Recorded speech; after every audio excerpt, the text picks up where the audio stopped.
Hello दोस्तों, स्वागत है आप सभी का हमारे channel math and science test series में। तो हमने साइंस के मॉडल सेट शुरू किए थे, तो हमारा 6th सेट है। चलिए शुरू करते हैं।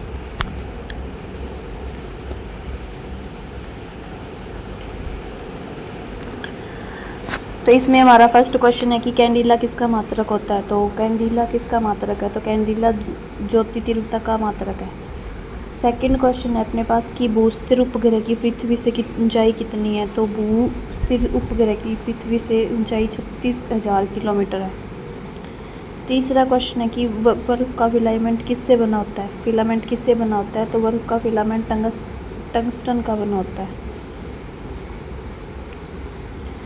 फोर्थ क्वेश्चन है हमारे पास कि सूर्य की ऊर्जा का स्रोत क्या है। तो सूर्य की ऊर्जा का स्रोत अपने पास नाभिकीय संलयन है। फिफ्थ क्वेश्चन है कि रेडियो सक्रियता की माप किससे की जाती है। तो रेडियो सक्रियता की माप गीगर मूलर काउंटर से की जाती है। गीगर मूलर काउंटर से की जाती है। नेक्स्ट हमारे पास है सिक्स्थ क्वेश्चन है कि रॉकेट की गति किस पर आधारित होती है, मतलब किस सिद्धांत पर आधारित है। तो रॉकेट की गति संवेग संरक्षण के सिद्धांत पर आधारित है। सातवां क्वेश्चन हमारे पास है कि मूल रंग कौन कौन से होते हैं। तो मूल रंग कहलाते हैं। तो नीला, लाल, हरा, ये हमारे पास मूल रंग होते हैं। 8th क्वेश्चन है कि सेक्सटेंट का प्रयोग किस लिए किया जाता है। तो सेक्सटेंट का प्रयोग ऊंचाई मापने के लिए किया जाता है।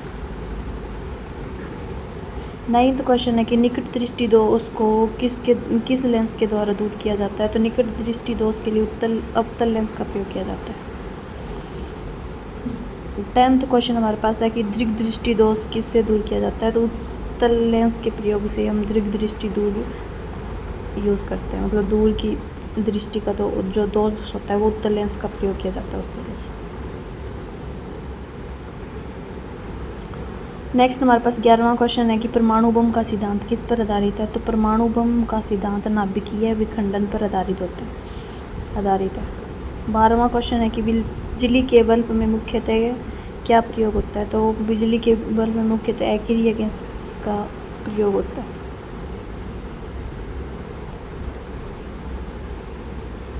अब है 13वां क्वेश्चन है कि ध्वनि का वेग सर्वाधिक, मतलब किस में सर्वाधिक होता है। तो ध्वनि का वेग है वो ठोस में सर्वाधिक होता है, मतलब अधिक होता है।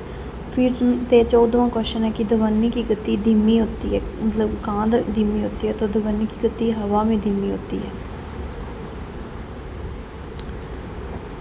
15वां क्वेश्चन है कि ऊर्जा का सही मात्रक क्या है। तो ऊर्जा का सही मात्रक जूल।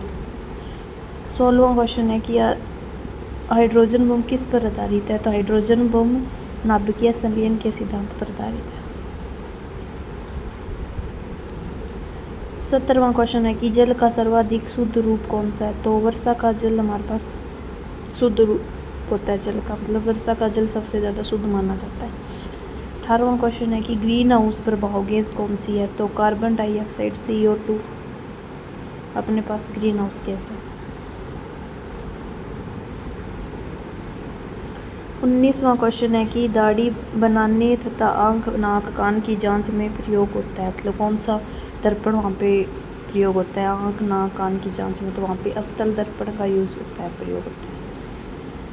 20वां क्वेश्चन है कि नाभिकीय विखंडन में क्या प्रयुक्त होता है। तो नाभिकीय विखंडन में यूरेनियम प्रयुक्त होता है। अब 21वां क्वेश्चन है कि चंद्रमा पर गुरुत्वीय त्वरण का माप पृथ्वी के मान का कितना भाग है। तो वो चंद्रमा पर गुरुत्वीय त्वरण का मान पृथ्वी के मान का 1/6 भाग होता है। ठीक है।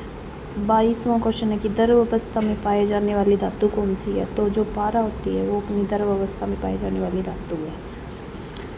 23वां क्वेश्चन ये है कि सुराही का जो पानी है वो ठंडा किस कारण होता है, मतलब किस वजह से सुराही का पानी ठंडा होता है। तो वाष्पीकरण के कारण सुराही का पानी है वो ठंडा रहता है। थैंक यू दोस्तों, आज के सेट में इतने क्वेश्चन है, नेक्स्ट कल करेंगे।